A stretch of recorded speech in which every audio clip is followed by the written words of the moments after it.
तो last video में ये किया था आद्य महाकल्प और पुराजीवी के बारे में, और कुछ ये हाईलाइट किए थे मैंने जो इम्पोर्टेंट है या फिर थोड़ा सा मुश्किल है याद करना, बिकॉज बाकी इजी है, पेनिनसुला ब्लॉक वगैरह।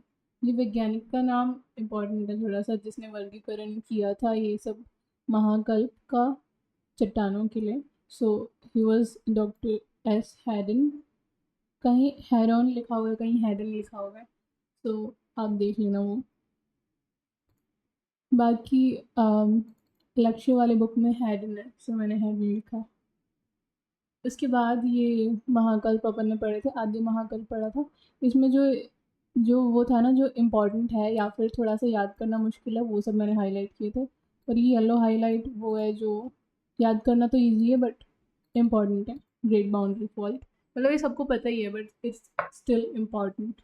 तो ये तो था अरावली पर्वतमाला के पूर्व भाग में स्थित भ्रंश रेखा। तो ये भी ऐसे ही बनी है जैसे जो अपन ऊपर पढ़े थे ना, प्रोसेस पढ़ी थी, अनाच्छादन अपनति वलन। ऐसे ही ये ग्रेट बाउंड्री फॉल्ट बना था एंटिक्लाइन सिंक्लाइन से, जिसको आप बोलते हो हीरा प्रकाश वलयों अंध वलयों, ये सब से ही ग्रेट बाउंड्री फॉल्ट बना है, जो अरावली पर्वत के पूर्व में स्थित है। अरावली और विंध्य क्षेत्र की सीमा रेखा है। So that's great boundary fault. और बाकी ये जो रिवाइज कर लेते हैं, रेड वाला ओनली प्रमुख खनिज। इधर मैंने ट्रिक बना रखी है कुछ अजीब सी, सो ये मुझे गूगल पे मिली थी वैसे, तो देख लो अगर याद होता है तो ठीक है। बाकी ये इसके प्रमुख खनिज संसाधन है आदि महाकल्प के, मैंगनीज लौह, तांबा, टंगस्टन, क्रोमाइट। उसके बाद लावा उद्भव क्षेत्र जहाँ पे लावा मिला था, दैट इज जालोर, सिवाना, मोकलसर, जोधपुर। तो सारा उसी पार्ट में है नीचे वाला। हम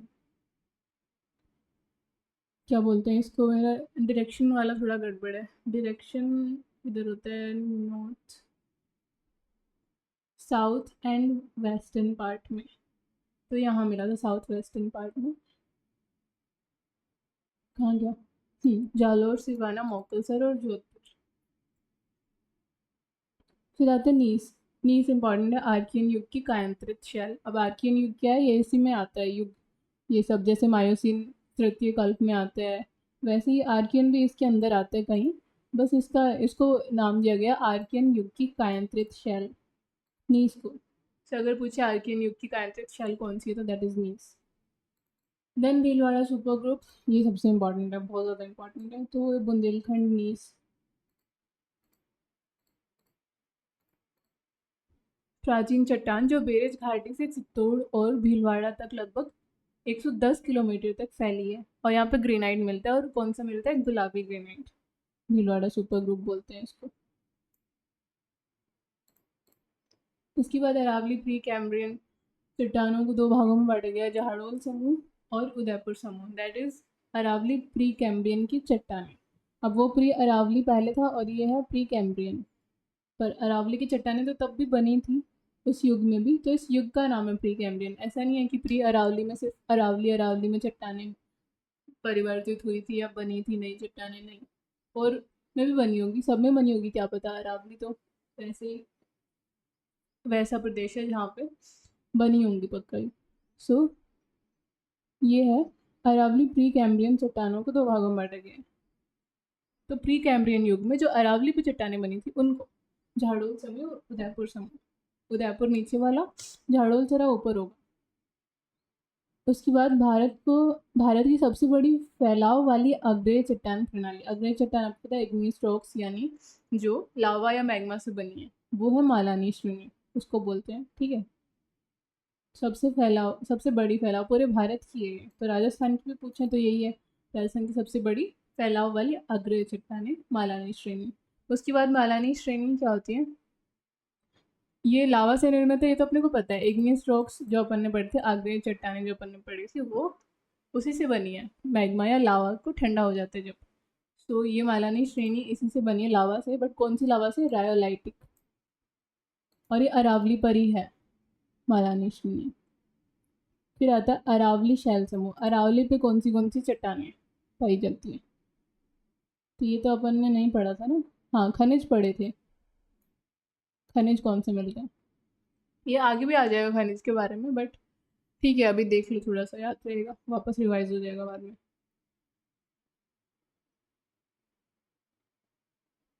तो अभी इसमें है कार्डजाइट, फाइलाइट, डोलोमाइट, ये तो सेम से है आइटाइट करके।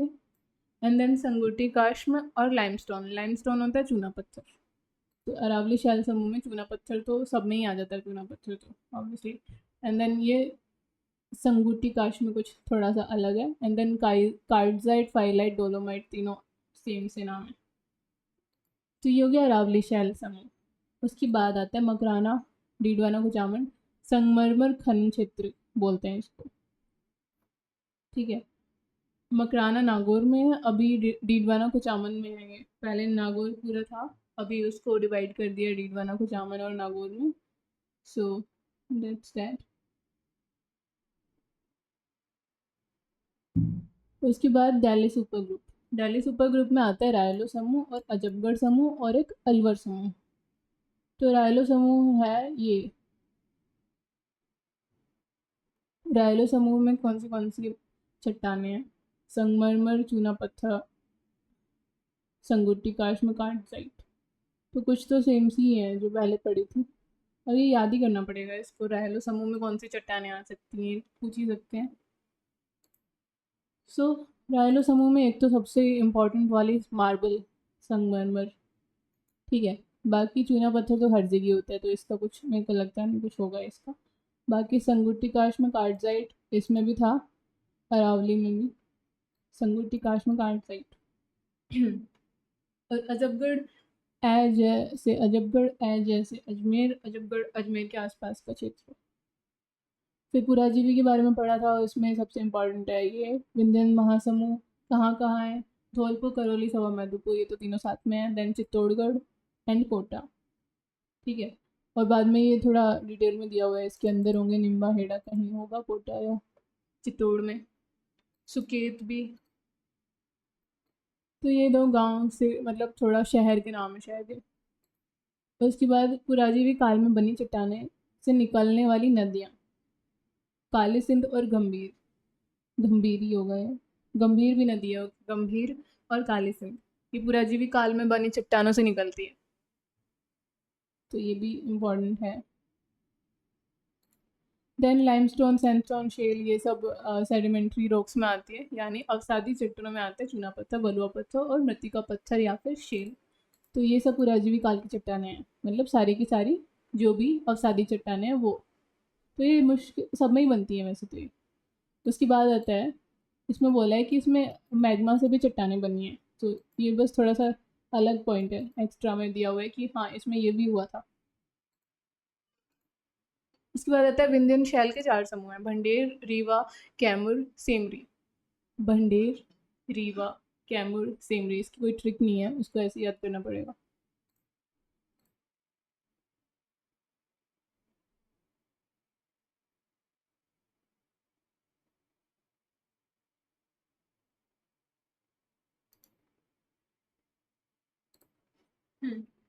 उसके बाद आता है अपना लिग्राइट, कोयले के भंडार। तो लिग्राइट एक कोयला होता है जो कहाँ मिला था वो याद रखना पड़ेगा, पलाना, कपूरडी, जालिपा। ये अब कैसे याद रखना है देख लो, कुछ है नहीं इसकी ट्रिक भी। लिग्राइट लय से है, पलाना में भी, जलीपा में, बीच में दोनों में लय है, आगे भी नहीं है। तो अब देखो कैसे याद करोगे, कैसे कोयला होता है, कैसे कपूरडी होता है, वो अब देख लो कैसे करना है। फिर आता है नागौर बेसिन और भिमानिया बेसिन, इन दोनों को मिलाकर जो बेसिन बनता है, सॉरी जो ग्रुप बनता है उसको बोलते हैं मारवाड़ सुपर ग्रुप या फिर मारवाड़ टेक्टोनिक ब्लॉक। इंग्लिश में भी लिख दिया टेक्टोनिक ब्लॉक, तो ये इंग्लिश का वर्ड है। तो नागौर बेसिन क्या होता है, नागौर और आसपास जो जोधपुर, बीकानेर और अजमेर, ये भी आता है इसमें।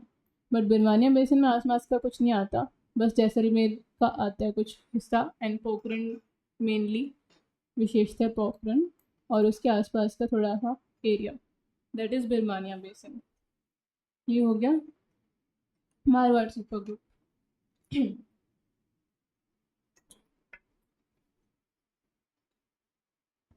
तो ये तो हो गया लास्ट का जो इम्पोर्टेंट था वो रिवाइज। अभी हम पढ़ेंगे मध्यजीवी और नवजीवी जो बचा था अपना। मध्यजीवी में आता है जुरैसिक और क्रिटेशियस।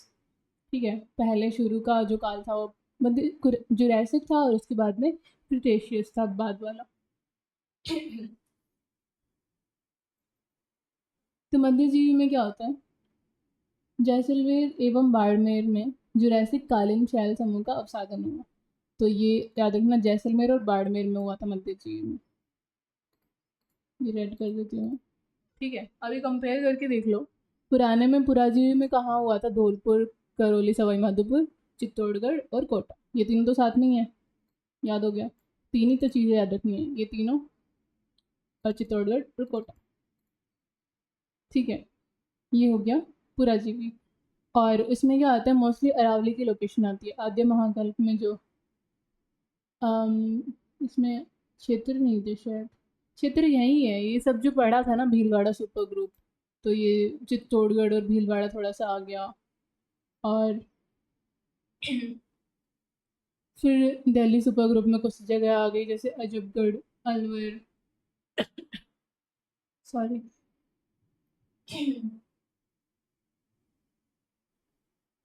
तो ये सब आ जाते हैं। तो आद्य महाकल्प में ये सब लोकेशंस जो भी आपने पढ़ी है, जो भी जितना याद रहता है उतनी है। ऐसे कोई पर्टिकुलर नहीं है कि इधर ही बनी थी। ऐसा हो सकता है कि कहीं ज़्यादा चट्टानें बनी हो ये वाली और कहीं कम बनी हो। तो ये है बस, ऑप्शन आए तो एक ऐसा होता है कि इसका तो कोई नाम ही नहीं था, ऐसा हो जाता है। सो वो बस आउट ऑफ कॉन्टेक्स्ट हो जाएगा। और जो नाम आपको सुना सुना लग रहा है ये सब में, कि आपको लगता है कि हाँ अलवर के आसपास का क्षेत्र है ये, तो अलवर के आसपास का तो अपना है दिल्ली सुपर ग्रुप में। तो वो है बस, इतना कोई पर्टिकुलर नहीं है। इसमें भी ये पर्टिकुलर नहीं है, ऐसा नहीं है कि इतना ही में ही पुराजीवी काल में चट्टानें बनी थी, नहीं, और भी जगह बनी होंगी थोड़ी बहुत। जैसे आगे हम पढ़ रहे हैं नागौर साइड भी बनी थी, जोधपुर, बीकानेर, अजमेर वाली जगह में बनी थी नागौर बेसिन। बट ये ऐसा है कि शुरू में यहाँ बनी थी।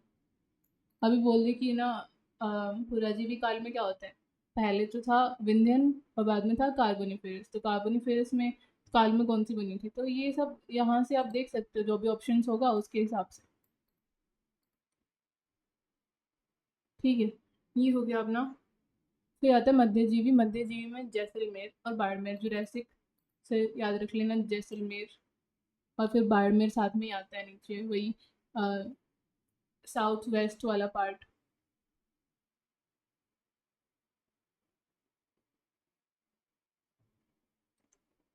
तो हो गया मध्यजीवी कल्प। उसके बाद जैसे काल की श्रेणियाँ। श्रेणियाँ इनको ऐसे बोला जाता है कि यहाँ इस जगह पे बनी थी, और ऐसे मतलब कुछ श्रेणियों में बांट दिया कि यहाँ पे चट्टानें बनी, फिर यहाँ चट्टानें बनी, फिर यहाँ चट्टानें बनी। तो उन श्रेणियों के नाम है, एक तो जैसलमेर अपन ने पढ़ाई। ठीक है, जैसलमेर तो पूरा अपना वैसे ही नाम रख दिया, सेम टू सेम। पर बाकी श्रेणियाँ हैं, बेड़ेसर बाड़मेर जैसा दिख रहा है, देखो बैसाख, ये मान लेते हैं कि बाड़मेर से ही निकले हैं। वैसे कोई पूछेगा नहीं कि बेड़ेसर बाड़मेर में है या जैसलमेर में है, इतना कोई नहीं पूछेगा। ये पूछ सकते हैं कि जुरासिक काल की श्रेणियाँ कौन कौन सी है। तो बेड़ेसर बाड़ बैसाख ये मान लेते हैं बाड़मेर से ही, और फिर जैसलमेर से मान लेते हैं जैसलमेर और लाठी। ठीक है, तो ये चार श्रेणियाँ जुरासिक काल की। फिर इसमें कौन सी बनी थी, वही चूना पत्थर, संगुटी काश में तो सब में ही आ जाता है। जीवाश्म बने थे वो तो अपने को पता ही है। अब चूना पत्थर आ गया, मतलब अवसादी चट्टानें, और अवसादी चट्टानों में जीवाश्म होते हैं, तो जीवाश्म भी आ जाता है। फिर बालूकाश्म, मोटे रवे का बलुआ पत्थर भी आ ही गया, क्योंकि अवसादी चट्टानें सब में ही आ जाती हैं मोस्टली। ठीक है, मध्यजीवी काल की चट्टानें अवसादी चट्टानें थी, मेनली सारी चट्टानें थी इसमें। ये काम का है अपना, रेड कर देते हैं। हम्म, ये फिर से आ गया राजस्थान में इस काल की चट्टानें। ये पूरे काल की है शायद, जैसलमेर, बाड़मेर और बीकानेर। यही चलता रहा, बाड़मेर, बीकानेर, जैसलमेर। ठीक है। तो आप जितनी बार याद करोगे उतनी बार ठीक है।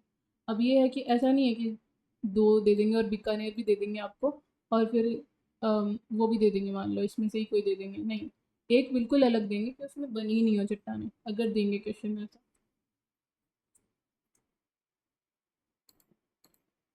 और ऐसे कंट्रोवर्शियल क्वेश्चन देते नहीं, क्योंकि छोटी मोटी चट्टानें हर जगह कोई ना कोई एरिया में बनी ही होगी, ऐसा नहीं है। बस ऐसे दे सकते कि ज़्यादातर कहाँ बनी है, इतना ही दे सकते हैं। तो ज़्यादातर अपने को पता है, मुख्यतः जैसलमेर, बाड़मेर और बीकानेर भी आ गया। अब उसके आसपास का ही क्षेत्र है तो बीकानेर भी आ जाता है उसमें। और उसके बाद जीवाश्म लकड़ी का उदाहरण, इसमें फॉसिल्स मिले, तो ये इंपॉर्टेंट है। Akal wood park, Akal wood fossil park.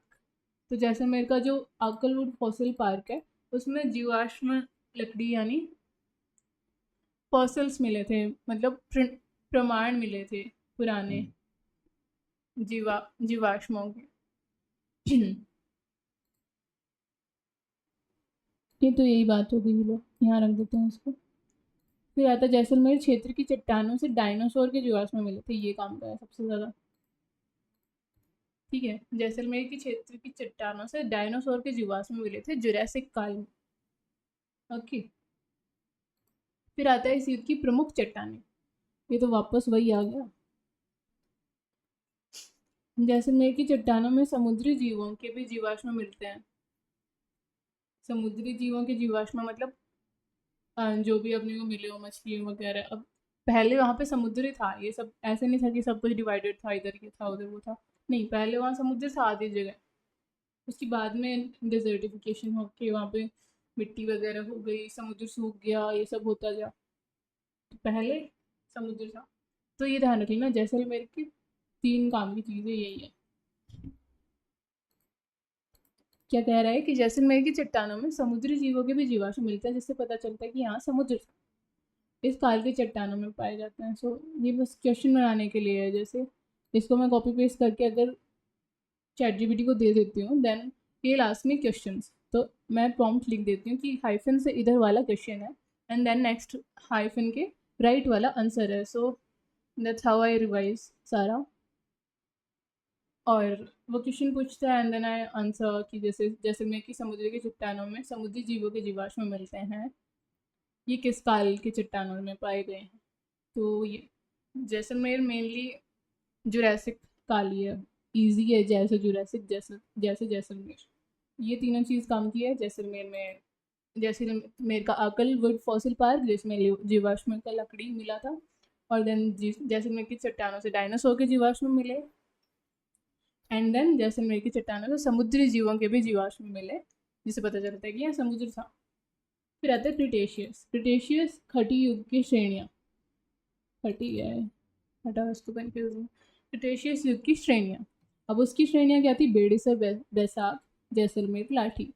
अब यहाँ की श्रेणी क्या है, आबू आबूर, पारवार, फतेहगढ़।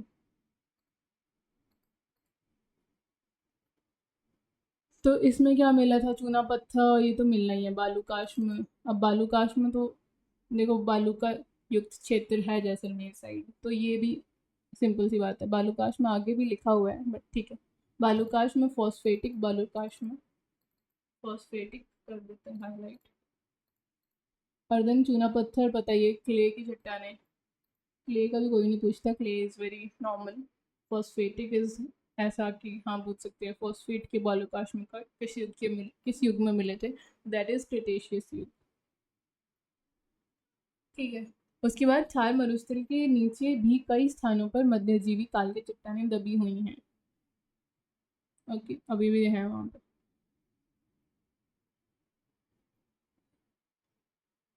कहाँ गया? जैविक अवशेषों यानी फॉसिल्स से पेट्रोलियम बनने की संभावना पाई जाती है इन क्षेत्रों में। किन क्षेत्रों में, यही क्षेत्र, जैसलमेर, बाड़मेर, बीकानेर, मेनली जैसलमेर। फिर आता तेल और गैस के भंडार मिले, जैसलमेर में ही मिले हैं। और इस काल की चट्टान में मिले, और एक और काल की चट्टान में भी मिले, बट मोस्टली इसी को मध्य जीवी को मानते हैं। और जैसलमेर में ही मिले हैं ये, ऐसा नहीं और कहीं, यही क्षेत्र है जैसलमेर, बाड़मेर, बीकानेर साइड, तेल और गैस के भंडार। ये रहे इसमें, ये रहे बाड़मेर बेसिन भी है। अब बाड़मेर बेसिन मतलब जगह तो वही है, जगह तो पूछ ही सकते हैं, जैसलमेर बाड़मेर ये सब में ही मिले हैं तेल और गैस के भंडार।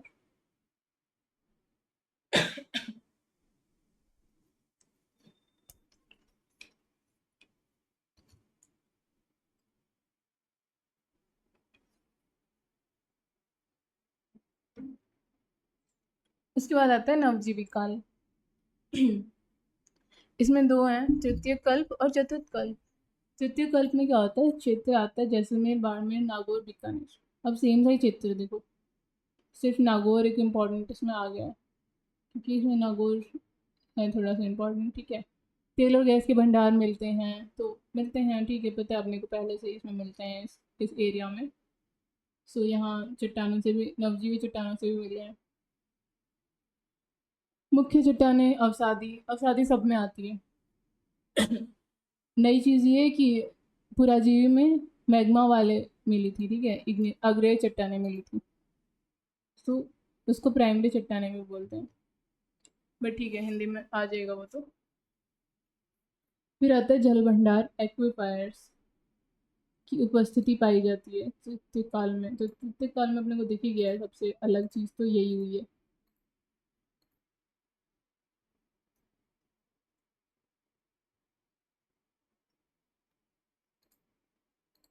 टर्शरी कल्प, नागौर डीडवाना कुचामन। अब नागौर तो ये आ ही गया, बीकानेर जैसलमेर बाड़मेर ये भी पता है, बालोतरा बाड़मेर से ही निकला है, तो वो भी हो गया, ठीक है। टर्शरी कल्प ये सब क्षेत्र है, तो ये क्षेत्र एक ही बात है, ऑब्वियस क्षेत्र है, याद ही होंगे। तृतीय कल्प में बस एक नागौर जुड़ा है, वही क्षेत्र चल रहे हैं पहले के। फिर आता है चट्टानों के प्रकार, सतही अवसादी परतें, बस वही अवसादी, चिकनी मिट्टी, मार्ल, रेत, ये रेत वगैरह, बलुआ पत्थर, चूना पत्थर, ये सब अवसादी चट्टानी होती हैं, तो ये सब मिले हैं। मिट्टी रेत यही होना है जैसलमेर में वैसे भी। उसके बाद टर्शरी चट्टानों में बाड़मेर जैसलमेर में तेल और गैस के विशाल भंडार, ये तो फिर से लिख दिया गलती से, लिख लिया ना पहले, तेल और गैस के, हाँ ये हाईलाइट किया ना, ये हटा दे। तो ये जगह बता रहे बाड़मेर जैसलमेर, हाँ बाड़मेर जैसलमेर मेन है, चलो इसको भी रहने देते हैं। बार बार अभी टाइम नहीं है लिखने का, ये यहीं लिख देते हैं, 2 बार पढ़ेंगे 2 बार याद हो जाएगा, कोई दिक्कत नहीं। उसके बाद है चतुर्थ कल्प, लास्ट। लास्ट इसमें अभी का जो बना हुआ है ना मरुस्थल, वो अभी, ये देखो, ये थार मरुस्थल का विकास हुआ इस युग में, जो अभी हम मरुस्थल देखते हैं वो इस युग में बना था, चतुर्थ कल्प में, नवजीवी में। वर्तमान में धरातल आकृतियाँ इस कल्प की देन है, क्योंकि अपने पास उसके बाद में हमने पढ़ा ही, मतलब उसके बाद ज़्यादा चेंज नहीं हुआ, तो ये पता ही है अपने को, नवजीवी काल नाम से पता चल रहा है नया वाला, तो अभी भी वही चल रहा है। क्वार्टरनरी कल्प यानी चतुर्थ कल्प एक ही बात है, टर्शरी या तृतीय कल्प एक ही बात है। और इसमें मायोसिन आता है, सॉरी मायोसिन, एक सेकेंड, मायोसिन तृतीय कल्प में ही आता है और प्लास्टोसिन चतुर्थ कल्प में आता है, तो ऐसे बोल देते हैं ना, ये मायोसिन ऑप्शन लिखा हुआ है आगे कि ये किस काल में बने, और नीचे ऑप्शन है मायोसिन, और ये तो समझ जाना कि तृतीय में ही आता है मायोसिन, तो अगर आपको पूछ रहे हैं। फिर से ये आ गया नवजीनी चट्टानों से बाड़मेर बेसिन में तेल और, तो ये ऐसे ये नहीं पूछेंगे किस काल में मिले, क्योंकि हर काल में आए हैं तेल और गैस भंडार, आद्य कल्प को छोड़ के, आद्य कल्प को छोड़ के। जगह पूछ सकते हैं कि बाड़मेर बेसिन, तो ये वापस लिख दिया है कि ताकि ऐसे नहीं हो कि हाँ उसी काल में मिले थे, नहीं ऐसा कुछ नहीं। टर्शनी चट्टानों में बाड़मेर तेल और गैस के विशेष भंडार मिले हैं। और जगह कौन सी है, अच्छा ये, सॉरी ये तो वापस चतुर्थ कल्प पढ़ रहे थे ना अपन। वर्तमान में धरातल आकृतियाँ इस कल्प की देन है, थार क्षेत्र की रेत के टीलों में दिखाई देती है नवजीवी काल की मिट्टी, खारी मिट्टी और लवणीय झीलें ये काम की, ये अभी बनी है नवजीवी काल में। तो ये कौन सी झील है, सांबर झील है जैसे, तो जो भी खारी मिट्टी और लवणीय झीलें हैं वो नवजीवी काल की देन है, ठीक है। उसमें जो परिवर्तन हुआ वो तब बनी है, नवजीवी काल यानी एक जो टाइम एरा उसका डिसाइड किया हुआ है कि हाँ ये नवजीवी काल था, चतुर्थ कल्प था, तो उस काल में ये बनी है खारी मिट्टी और लवणीय झीलें। तो ये हो गया पूरा, आखिर ये पूरा हो गया अपना, क्या नाम था इस चैप्टर का, टॉपिक का, राजस्थान की भूगर्भिक संरचना। अब इसमें से एक भी क्वेश्चन आ जाता है तो वो भी बहुत है, मतलब इस टॉपिक से आएगा नहीं आएगा नॉट श्योर। जैसे वो होते हैं, जैसे पूरा बड़ा लेते हैं टॉपिक, जैसे कि अपन लेते हैं सभ्यताओं का, तो सभ्यताओं का तो एक दो क्वेश्चन तो डेफिनेटली आ ही जाते हैं, बट इसका कुछ पता नहीं है आएगा नहीं आएगा, सो इतना काफ़ी है। और ये सारा है जो भी एक बुक है काफ़ी फेमस, अब मुझे नहीं पता नाम देना चाहिए या नहीं देना चाहिए, बट काफ़ी फेमस बुक है, उसका सारा मैंने ले लिया, सारी के सारी लाइन कॉपी पेस्ट।